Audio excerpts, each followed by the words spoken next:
Halo anak-anak, selamat pagi. Berjumpa kembali bersama Bapak di pembelajaran tematik ya. Hari ini kita akan belajar tema 9, subtema 3, pembelajaran 5 dan pembelajaran 6. Namun sebelumnya Bapak mau bertanya bagaimana keadaan kalian hari ini. Semoga dalam keadaan sehat-sehat saja ya. Sebelum kita mulai pelajaran, marilah kita berdoa terlebih dahulu. Berdoa sesuai keyakinan masing-masing, berdoa dipersilakan. Berdoa selesai. Nah, baik anak-anak, adapun tujuan pembelajaran kita pada pagi hari ini. Yang pertama, kalian mampu menjelaskan unsur-unsur iklan media elektronik. Kemudian yang kedua, nanti kita mengetahui media-media elektronik dalam penyampaian iklan itu ada media radio, televisi, dan internet. Kemudian membedakan iklan elektronik berdasarkan isinya. Ada iklan komersial dan ada iklan non komersial. Jadi kalian diminta untuk mampu membedakan iklan komersial dan iklan non komersial. Kemudian yang berikutnya, kalian mampu menciptakan kerukunan di lingkungan sekitar ya, itu beberapa tujuannya berkaitan dengan kerukunan yang ada di lingkungan sekitar kita. Nah, dan yang berikutnya itu berkaitan dengan kalian mampu untuk membuat sebuah karya seni rupa berupa membuat batik jumputan ya, dengan proses-prosesnya. Kemudian ada batik perintangan ya. Nah, untuk lebih memahami, mari kita belajari bersama-sama lewat tayangan berikut ini. Baiklah anak-anak, sekarang kita belajar yang pertama itu berkaitan dengan bagaimana menjelaskan unsur-unsur iklan media elektronik ya. Mari kita lihat satu persatu bagaimana unsur-unsur media iklan elektronik ya. Nah, yang pertama, setiap media elektronik memiliki unsur iklan yang berbeda-beda. Unsur-unsur tersebut membuat iklan elektronik untuk sebuah produk yang sama dapat memiliki perbedaan isi dan penyampaian dalam media elektronik yang berbeda. Jadi yang paling penting di sini adalah bagaimana isinya, ya. Kemudian kita lihat unsur iklan elektronik berdasarkan media dalam tabel berikut ini. Ya, audio, suara ya. Medianya radio, berupa penggambaran produk dengan jelas melalui kata-kata, musik maupun efek suara. Kemudian media televisi berupa suara manusia, hewan, tumbuhan, musik, atau hanya berupa efek suara. Media internetnya berupa video yang memiliki unsur suara. Kemudian video gambar ya, tidak memiliki gambar atau video. Kemudian menggambar, ini dari media televisinya, menggambar penggunaan produk yang ditawarkan secara menarik pada gambar yang dapat bergerak. Kemudian internetnya menggambarkan penggunaan produk yang ditawarkan secara menarik pada gambar yang dapat bergerak atau animasi gambar. Kemudian waktunya, untuk radio dan televisi disampaikan dalam waktu yang singkat ya.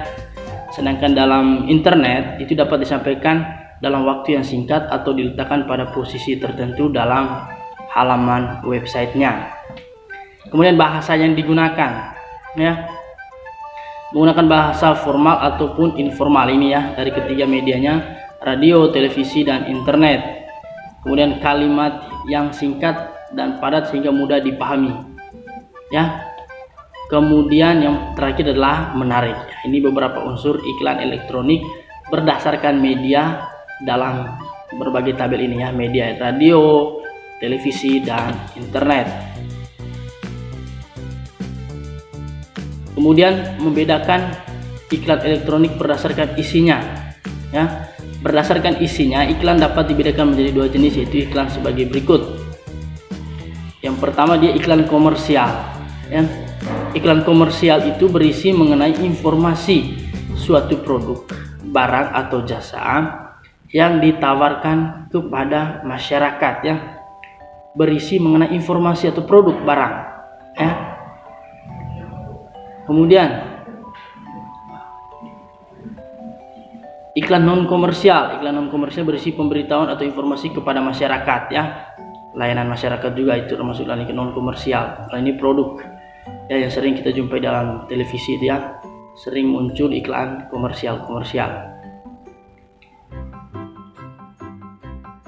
Nah, baik anak, tadi kita sudah berbicara tentang iklan elektronik ya melalui 3 media, televisi, radio, dan internet. Sekarang menciptakan kerukunan di lingkungan sekitar. Lingkungan dengan masyarakat yang rukun antara lain memiliki ciri-ciri sebagai berikut, ya. Yang pertama, saling menghargai dan menghormati satu sama lain. Kemudian yang kedua, memiliki toleransi dalam keberagaman ras, suku maupun agama.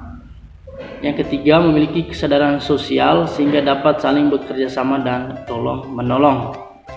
Ya, ini lingkungan masyarakat ya memiliki ciri-ciri sebagai berikut, ya.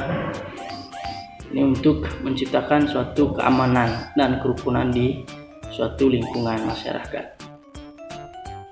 Nah, sekarang yang berikut kita coba lihat bagaimana larutan dalam pewarna batik jumputan, ya. Nah, saat membuat pewarna, untuk pembuatan batik jumputan kita dapat menggunakan pewarna alami maupun pewarna sintesis. Pewarna alami adalah pewarna yang menggunakan bahan-bahan alam seperti kunyit untuk warna kuning, ya, ini kita lihat, dan suji untuk warna hijau atau daging buah naga untuk warna ungu. Selain pewarna alami, kita juga dapat menggunakan pewarna sintetis. Pewarna sintetis adalah pewarna yang menggunakan bahan-bahan kimia. Kalau sintetis, ya, alami itu dari bahan-bahan alami, ya. Kemudian yang berikutnya, anak-anak, kita mencoba untuk bagaimana cara membuat karya seni rupa, ya. Nah, batik jumputan yaitu batik yang dikerjakan dengan cara diikat dan dicelup dengan warna.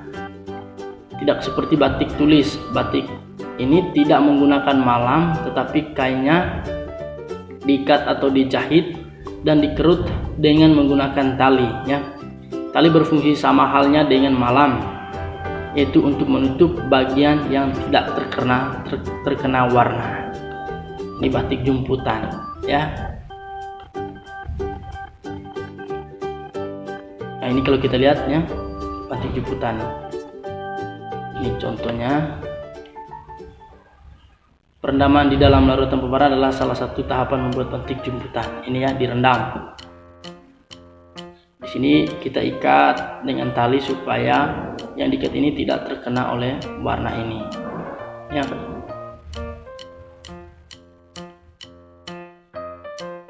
Kemudian yang berikutnya, bagaimana membuat batik perintangan. Kita lihat, batik perintangan adalah batik yang dibuat dengan cara menggunakan lilin malam sebagai perintang. Perintangan yang dimaksud adalah perintangan terhadap warna saat proses pencelupan, sehingga ketika kain dicelup, warna bagian yang dari perintang atau lilin malam tersebut tidak terkena zat warna, ya. Baik anak-anak, demikian pembelajaran kita pada pagi hari ini. Aku mau bertanya, bagaimana perasaan kalian? Semoga dalam keadaan yang senang-senang saja, ya. Baik, sebelum kita menutupi pembelajaran kita, marilah kita simpulkan bersama-sama terkait pelajaran yang sudah kita pelajari. Yang pertama tadi berkaitan dengan unsur-unsur iklan media elektronik. Tadi sudah kita pelajari, ada unsur iklan berdasarkan media, ya. Ada media radio, media televisi, dan media internet. Di radio berupa penggambaran produk dengan jelas melalui kata-kata, musik, ataupun efek suara. Itu berkaitan dengan audio suaranya. Kemudian televisinya berupa suara manusia, hewan, tumbuhan, musik, atau hanya berupa efek suara saja. Dan internetnya berupa video yang memiliki unsur suara. Ada unsur yang lain itu video, gambar, waktu, dan bahasa, kemudian kalimat yang digunakan dalam iklan elektronik tersebut. Nah, berkaitan dengan media yang digunakan sudah kita pelajari tadi, ya. Kemudian yang berikutnya membedakan iklan elektronik berdasarkan isinya. Ada iklan komersial, itu mengenai informasi suatu produk atau jasa. Kemudian iklan non komersial itu tadi iklan yang berisi pemberitahuan atau informasi kepada masyarakat. Ya. Kemudian yang berikutnya berkaitan dengan bagaimana menciptakan kerukunan di lingkungan sekitar. Yang pertama tadi itu saling menghargai, menghormati, kemudian memiliki toleransi dalam keberagaman ras, suku maupun agama. Kemudian yang ketiga memiliki kesadaran sosial sehingga dapat saling bekerjasama dan tolong menolong. Kemudian berkaitan dengan bagaimana membuat karya seni rupa. Yang pertama tadi adalah batik jumputan. Itu batik yang dikerjakan dengan cara diikat ya atau dicelup dengan warna. Contohnya tadi sudah kita pelajari bersama-sama ya. Kemudian ada batik perintangan. Tadi ada batik perintangan, itu batik yang dibuat dengan cara menggunakan lilin malam sebagai perintang. Nah, itu beberapa kesimpulan yang dapat kita buat pada pelajaran kali ini. Semoga bermanfaat.